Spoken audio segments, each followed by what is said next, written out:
a show of hands, how many of you have unfriended someone on Facebook because they said something offensive about politics or religion, childcare, food? And how many of you know at least one person that you avoid because you just don't want to talk to them? You know, it used to be that in order to have a polite conversation, we just had to follow the advice of Henry Higgins and My Fair Lady, stick to the weather and your health.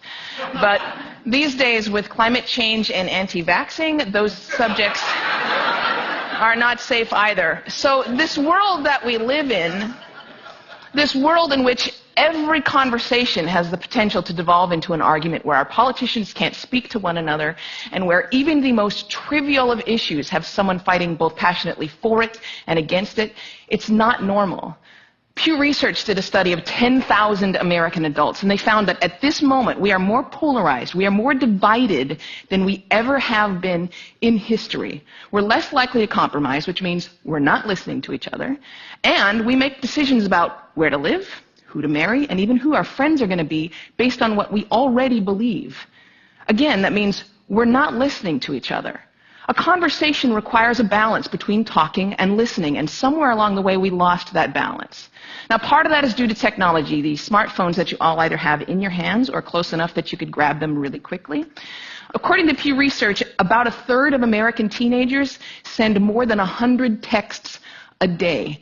And many of them, almost most of them, are more likely to text their friends than they are to talk to them face to face. There's this great piece in The Atlantic. It was written by a high school teacher named Paul Barnwell. And he gave his kids a communication project. He wanted to teach them how to speak on a specific subject without using notes. And he said this: I came to realize that conversational competence might be the single most overlooked skill we fail to teach. Kids spend hours each day engaging with ideas and each other through screens, but rarely do they have an opportunity to hone their interpersonal communication skills. It might sound like a funny question, but we have to ask ourselves, is there any 21st century skill more important than being able to sustain coherent, confident conversation? Now, I make my living talking to people. Nobel Prize winners, truck drivers, billionaires, kindergarten teachers, heads of state, plumbers. I talk to people that I like. I talk to people that I don't like. I talk to some people that I disagree with deeply on a personal level, but I still have a great conversation with them. So I'd like to spend the next 10 minutes or so teaching you how to talk and how to listen. Many of you have already heard a lot of advice on this. Things like look the person in the eye, think of interesting topics to discuss in advance, nod and smile to show that you're paying attention. Repeat back what you just heard or summarize it. So I want you to forget all of that. It is crap. There is no reason to learn how to show you're paying attention if you are, in fact, paying attention.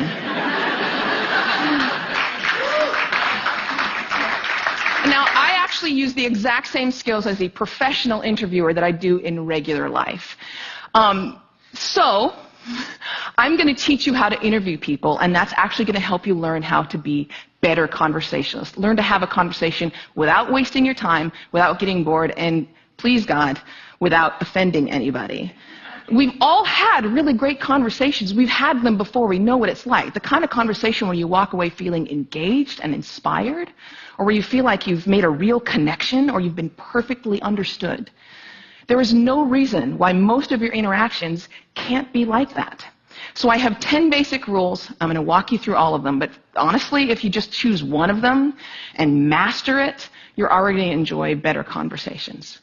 Number 1, don't multitask. And I don't mean just set down your cell phone or your tablet or your car keys or whatever's in your hand. I mean, be present. Be in that moment. Don't be thinking about your argument you have with your boss. Don't be thinking about what you're going to have for dinner. If you want to get out of the conversation, get out of the conversation. But don't be half in it and half out of it. Number 2, don't pontificate. If you want to just state your opinion without any opportunity for response or argument or pushback or growth, write a blog. No, there's a really good reason why I don't allow pundits on my show, because they're really boring. If they're a conservative, they're going to hate Obama and food stamps and abortion. If they're a liberal, they're going to hate big banks and oil corporations and Dick Cheney. Totally predictable. And you don't want to be like that. You need to enter every conversation assuming that you have something to learn. The famed therapist Eb Scott Peck said that true listening requires a setting aside of oneself.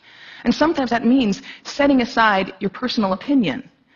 He said that sensing this acceptance, the speaker will become less and less vulnerable and more likely to open up the inner recesses of his or her mind to the listener. Again, assume that you have something to learn. Bill Nye, everyone you will ever meet knows something that you don't. I put it this way: everybody is an expert in something. Number 3, use open-ended questions. In this case, take a cue from journalists. Start your questions with who, what, where, when, why, or how. If you put in a complicated question, you're going to get a simple answer out. If I ask you, were you terrified? You're going to respond to the most powerful word in that sentence, which is terrified. And the answer is, yes, I was, or no, I wasn't. Were you angry? Yes, I was very angry. Let them describe it. They're the ones that know. Try asking them things like, what was that like? How did that feel?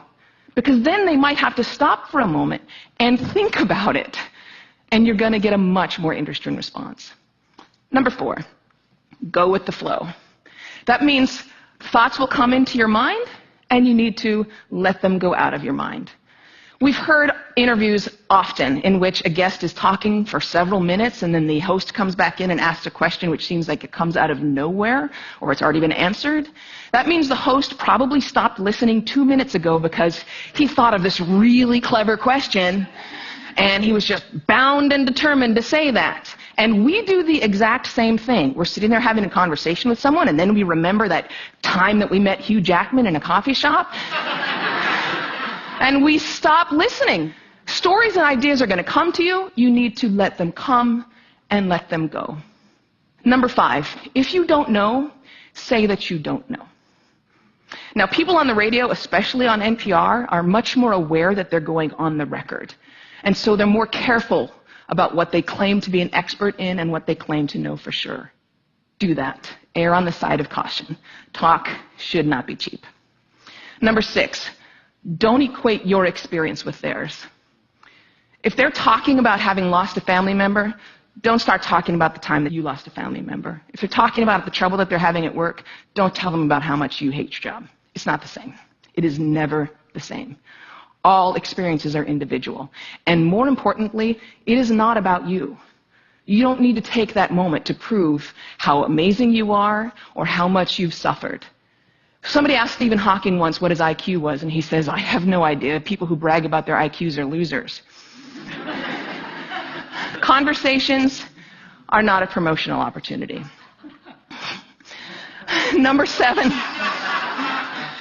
Try not to repeat yourself. It's condescending, and it's really boring. And we tend to do it a lot, especially in work conversations or in conversations with our kids. We have a point to make, so we just keep rephrasing it over and over. Don't do that. Number 8, stay out of the weeds. Frankly, people don't care about the years, the names, the dates, all those details that you're struggling to come up with in your mind. They don't care. What they care about is you. They care about what you're like, what you have in common. So forget the details. Leave them out. Number 9, this is not the last one, but it is the most important one. Listen. I cannot tell you how many really important people have said that listening is perhaps the number one most important skill that you could develop. Buddha said, and I'm paraphrasing, if your mouth is open, you're not learning. And Calvin Coolidge said, no man ever listened his way out of a job. Why do we not listen to each other? Number 1, we'd rather talk. When I'm talking, I'm in control. I don't have to hear anything I'm not interested in. I'm the center of attention. I can bolster my own identity. But there's another reason. We get distracted.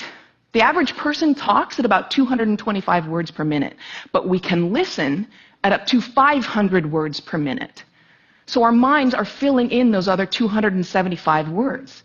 And look, I know it takes effort and energy to actually pay attention to someone. But if you can't do that, you're not in a conversation. You're just two people shouting out barely related sentences in the same place. You have to listen to one another. Stephen Covey said it very beautifully. He said, most of us don't listen with the intent to understand. We listen with the intent to reply. One more rule, and number 10, and it's this one. Be brief.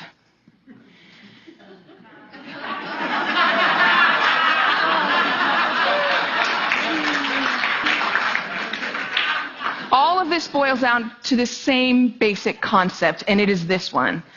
Be interested in other people. You know, I grew up with a very famous grandfather, and there was kind of a ritual in my home.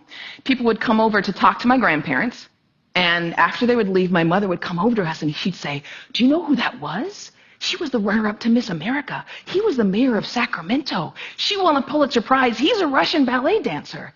And I kind of grew up assuming everyone has some hidden amazing thing about them. And honestly, I think it's what makes me a better host. I keep my mouth shut as often as I possibly can. I keep my mind open, and I'm always prepared to be amazed. And I'm never disappointed. You do the same thing. Go out, talk to people, listen to people, and most importantly, be prepared to be amazed. Thanks.